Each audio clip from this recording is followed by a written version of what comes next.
Welcome back to our channel. Today we have a good friend of mine. His name is Gurpreet. We call him G, and we will be talking about offers, bidding wars, and all of the other stuff. Yeah, whatever you want, man. Let's go. Well, I'm glad you're here with us, and I'm sure we will have a great video for you guys, and to explain the truth about bidding wars, multiple offer presentations, and all of that stuff. What are your thoughts, my friend? I'm happy to be here. Thanks for having me. Multiple offers are in the headlines, brother. I know that. Everybody's saying they're back. Is that true? Yes, to some extent. No, to another. It is. It's out there. It's out there. Again, what are we saying when we say multiple offers? If I severely underlist a property by $400,000, it's true. I'm going to get multiple offers regardless of the market. It is true. Yes. Right? The property has to be a 10 out of 10. Like, you cannot have a property that isn't staged, doesn't show well. You know, your pictures and media are done with your camera phone from 1950. Yes, and obviously the location makes location always still like trumps. It's But if you've got a great property, you've got a great realtor who's done their job promoting that property and marketing that property, and you've worked with the homeowner to present it in its best light, you're going to get multiple offers again if you underprice it. Yeah, sure. So let's go back a little bit so everybody can understand. A bidding war or a multiple offer date or a strategy, let us call it a strategy, between the sellers and the realtors is basically realtors and sellers dropping the price, which is unrealistic, it's below market value, in order to attract multiple offers on the table. Correct? Yeah. Perfect. Okay, so now, so tell me an example from Grimsby, Ontario. Grimsby in Ontario, for example. We just spoke about that a minute ago. Yeah, so Grimsby, for example, there's 200 plus homes available for sale. On MLS, on MLS, on the board, on the local board. Nothing is moving. So how come? Because the location's out there. Okay. Right? It's not desirable anymore. People are being asked to come back to work. Right. And those homes have been established with the traditional listed market. Let's wait for the offer to come in. Right. Now, another location a little bit out there, Guelph, townhome last week. You know, a competent realtor would have said fair market value for the townhome was around $650,000. Sure. It was listed at $399. Oh my God, you're kidding, eh? Right? They had 200 showings. I think they had 30 something offers. But it's unrealistic though, $399. Unrealistic. Come on, man. But they got $665, I think it was. Okay, so they got a little bit, they got what market value was kind of originally based on what the comparables were. Right. The other thing the strategy did though was they got a firm offer in this market. Interesting, yeah. So if I'm a realtor, my job for my client is what? Get them the highest price in the shortest amount of time. Represent them properly, right? You know, all that stuff. But the third thing that we always forget is we want as firm an offer as possible, so there's no escape for the buyer. Yes. And unfortunately, that's happening. Now, I personally don't advise my clients to do that in this environment. Right. It's changing week to week. I think it's interesting. You say that, and I picked something. I picked something here that we went obviously through a hard time, and we went through the pandemic and all of that stuff. But then you mentioned that a lot of people are asked to go back to their offices or to their employment or whatever the case is. And we saw that shift as realtors through the pandemic, people trying to live out on the outskirts. And now I guess the atmosphere is changing and everybody wants to come back to the city or closer to the city or whatever the case is, right? Yeah. So that definitely has an impact, right? Yeah. Like on the pricing and the market and everything else, right?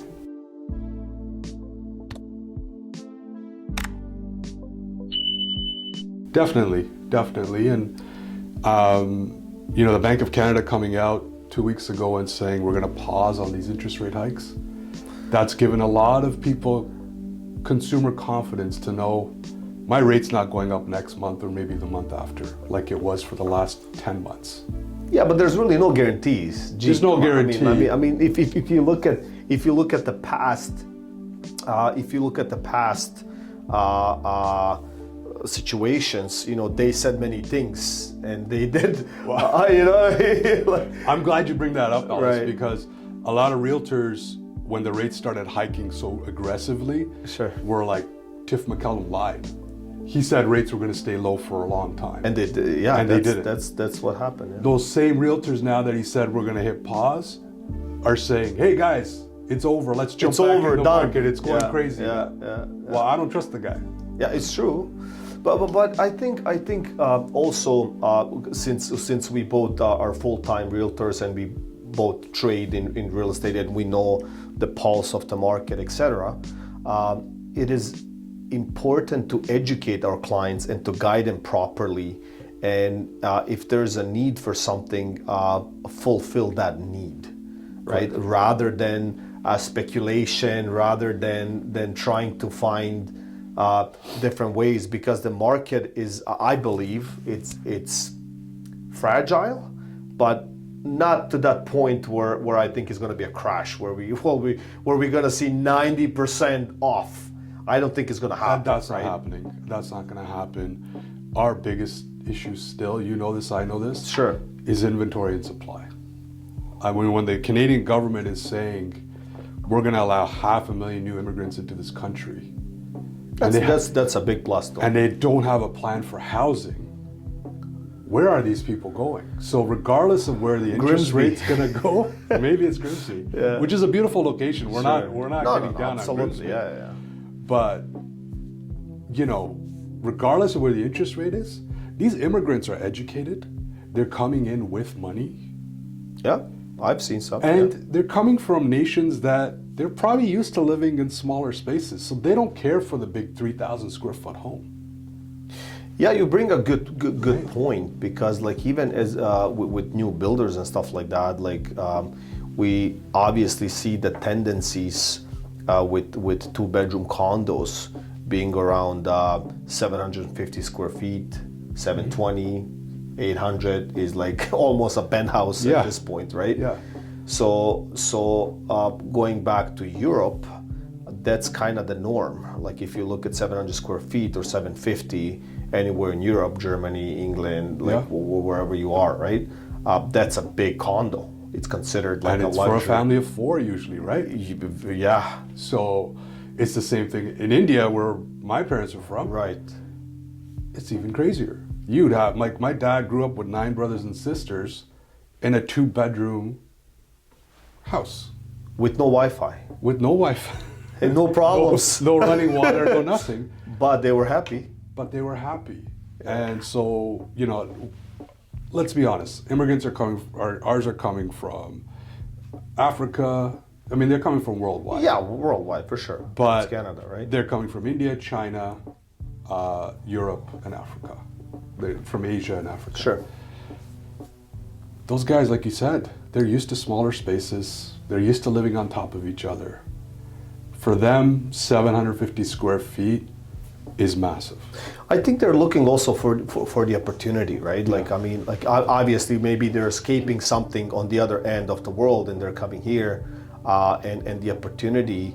And I believe that real estate still gives a great opportunity on the long run. Yeah. Maybe we had some periods now with the speculation and low interest rates, high demand, like it was 20 to 30% increases with real estate, which was it's unrealistic. Come on, it's not sustainable, right? No. But I think on the long run, I think definitely that real estate is the way to go.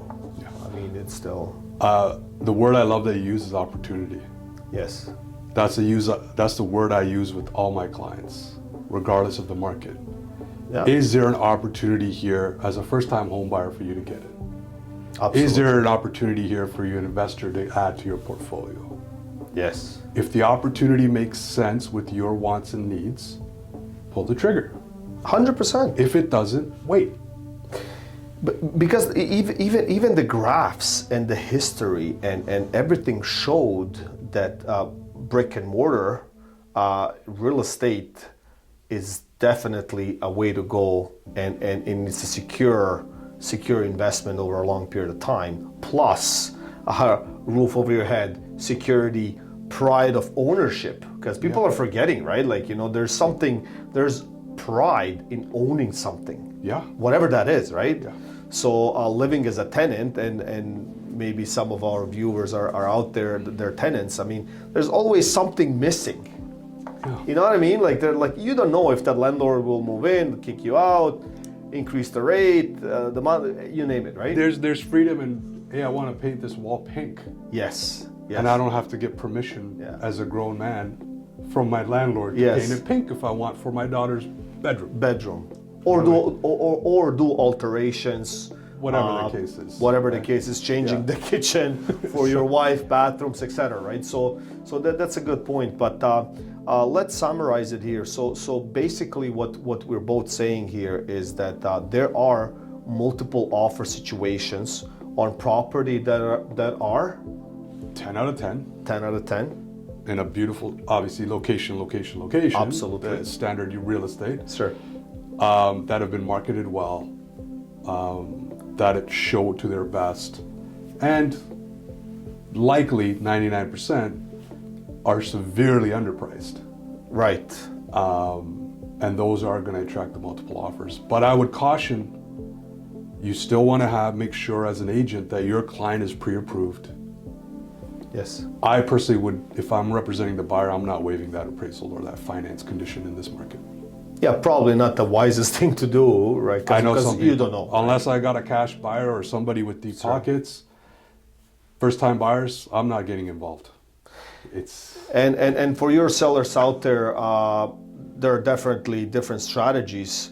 But if you go the route of holding offers or expecting multiple offers, be careful, because it's not always the best solution. But I leave it up to you and your realtor to decide.